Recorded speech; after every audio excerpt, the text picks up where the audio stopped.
Welcome to the Real News Network in Baltimore. I'm Kim Brown. Ecuadorians took to the voting polls on Sunday, February 19th to elect a new president, a new legislature, and to vote on a referendum. Now, final results are not in yet, but so far it looks likely that the governing party candidate Lenin Moreno and the main conservative opposition candidate Guillermo Lasso will head to a runoff on April the 2nd. Moreno is President Rafael Correa's designated successor. He came in with 39% of the vote, and Lasso, who is a banker who campaigned on a return to neoliberalism, came in with 28%. Now, this could still change slightly because these numbers are based off of 90% of the ballots that have been counted so far. And joining us to talk about Ecuador's election results is Greg Wilpert. Greg is a political sociologist and Real News producer who is based in Ecuador's capital of Quito. Greg, we appreciate you being here. My pleasure. So first, let's go over the results, because I already mentioned that the presidential results were as they were, but what about the vote for the National Assembly? And also, will there be a runoff election on April the 2nd? Yeah, let's start with the second part first about the runoff, because it's not clear yet. Because in Ecuador, in order to have a runoff vote, or in order to avoid a runoff vote, the winning candidate needs to have at least 40%. Unlike in many other countries where you have to have at least 50%, in Ecuador it's at least 40%, and you have to have at least 10 points of difference with the next candidate. So in this case, it's Moreno, the governing party's candidate. He has a 10-point difference with Lasso, but he still has not reached that magical 40%. So we still don't know for certain whether he will have to go to a runoff. There's still 10% of the votes to be counted, so it's possible he could still make that 1%, but it's relatively unlikely. So in other words, there will probably be a runoff. As for the other results, they're very similar actually to the rest of, that is to the presidential election, that is the National Assembly. The governing party, which is called Alianza País, got more or less also again 40% of the vote. That's actually significantly less than they had last time around in 2013. That is about 10 points less, which could mean that they'll lose their absolute or supermajority. That currently they have a supermajority in the National Assembly. They'll definitely lose that. They could even lose the absolute majority. So it will make governing difficult for whoever, especially if the governing party wins the presidential race. It could make governing difficult. And finally, there's a referendum on tax havens, and that passed narrowly. We can talk about that later, but it passed with 55% of the vote. So, Greg, in your opinion, why do you think people voted the way that they did? And if you could also tell us about the campaign and why so many Ecuadorians seem to be looking for a change of government. Yeah, it's in a way it's a bit surprising, I would say, that so many that Moreno didn't get a higher percentage of the vote. That is because Rafael Correa has been part of this left tide in Latin America, and he's been one of the most successful presidents of that leftist tide in Latin America. That is, he succeeded in reducing poverty by 1/3 from 36% to 23%. He also doubled gross domestic product in the 10 years that he was president. Unemployment was halved from 8% to 4%. Social Security enrollment was almost doubled during that time. And despite all of these enormous increases in public spending, public debt, that is public sector debt of the government, it remains actually one of the lower ones in the world at around 26%. Just as a comparison, the United States has almost 100% of its GDP is debt. So it's economically speaking, been relatively successful. Lots of people have been enrolled in schools. The university sector has increased significantly. Public spending, as I said, in social programs of all kinds were increased dramatically. You can really sense it. I've been here for 3 years now, and you can really see all the changes in infrastructure, the construction, the improvements in public buildings, and all kinds of things. So, as I said, it seems kind of surprising. But the last 2 years have been difficult because of a recession. And part of that has been actually through no fault of the government. That is, Ecuador was hit by a massive earthquake last year in April that cost the country's economy billions of dollars. There was a decline in the price of oil over the past 2 years. That is in mid-2014, it really tanked by more than half. and Ecuador is an oil-producing country, so it really depends on that. And then finally, the currency is the dollar here in Ecuador, and the US dollar has been strengthening, so that makes exports more expensive and less competitive. So all of these things have contributed to a sense of kind of economic problems, although, as I said, they're not really, none of them are really Correa's fault, and considering the difficulties, he managed them quite well. And so you'd think that a successor candidate would do quite well, but I think it's because of the economic situation. And one other factor that I should mention quickly is also the mass media. The private mass media in Ecuador is completely anti-government, and the government of Correa has not done very much to diversify the media landscape. And so they've had this constant barrage from the media that has criticized them from a right-wing perspective, and that certainly has left an impact as well.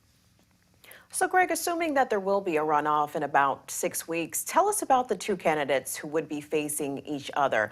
Who are they and what do they stand for, most importantly? Yeah, so the governing candidate, his name is Lenin Moreno, as we mentioned earlier. And he comes from kind of a leftist family. I would say politically, he's more kind of social democratic, welfare state oriented. I mean, he's not a radical by any sense of the term, just like Correa.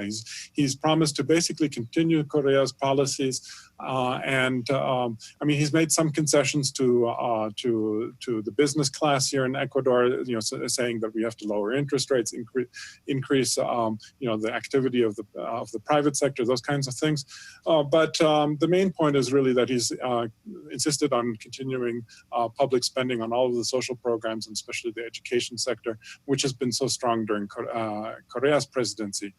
One of the things to highlight about Lenin Moreno is that he's wheelchair bound. He suffered a mugging in 1998, and ever since then he's been confined to a wheelchair. And so he spent also a lot of time. I mean, before he was also Correa's vice president, actually, for the Correa's first term in office.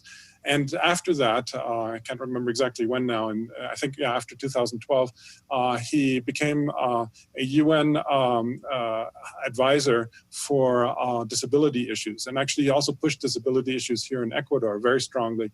And Ecuador has become one of the most progressive places in terms of guaranteeing people with the rights of people with disabilities. So that's one of the things that he really stands out for.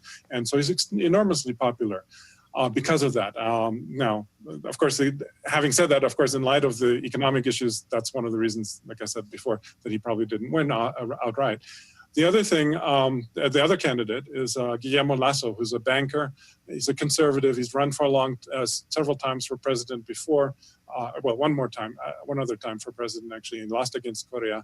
And he's also promised basically a return to neoliberalism. And he was responsible, actually, which is kind of the surprising thing. I think people forget about this. He was partly responsible for the economic crisis that Ecuador slid into in 1999 and in 2000, when a severe banking crisis hit Ecuador.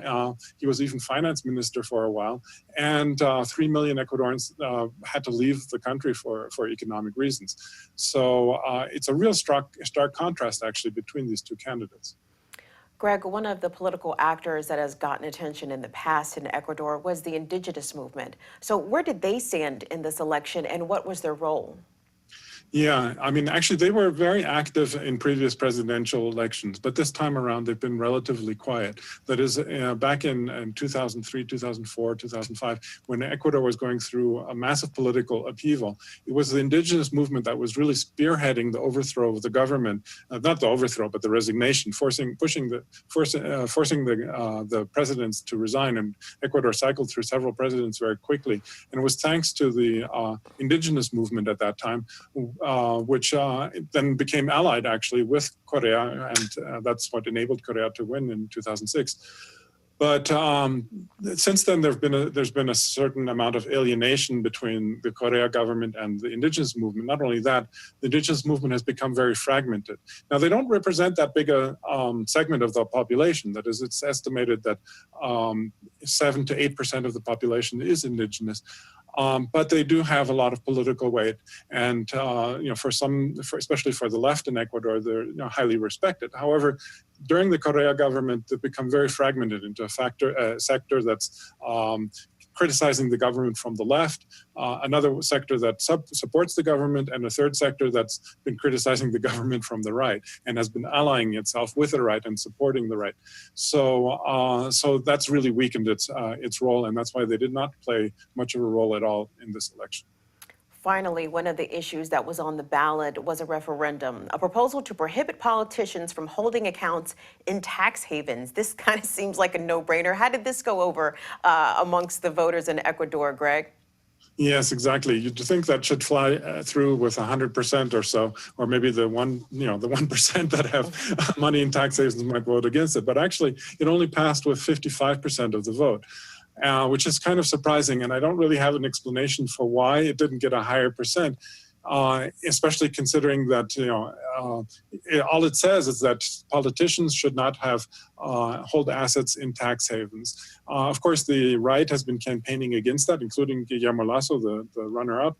And I mean, they're basically saying, we should have a right to have money anywhere we want, as long as we declare it. But that's part of the problem, of course, is that, and parts of the reasons why people keep it in tax havens is precisely because that's how they avoid declaring it and avoid paying taxes on it. So you'd think that people would be for it, but it was also partly, I think, a political maneuver to put this on the ballot, because Correa suspected that a majority would support it, and therefore they would also then support his candidate, and who's the main one to support that referendum. That could still happen, that is in the runoff, if it comes to a runoff, and it probably will. Maybe something like 55% will vote for, which voted for the referendum, will also vote for Lenin Moreno on April 2nd. Well, we certainly await the final results of this very interesting and important election happening in Ecuador. We've been joined with political sociologist and Real News producer Greg Wilbert. He's been on the line from Quito. Greg, we appreciate your reporting on this. Thank you. Sure, no problem. And thank you for watching the Real News Network.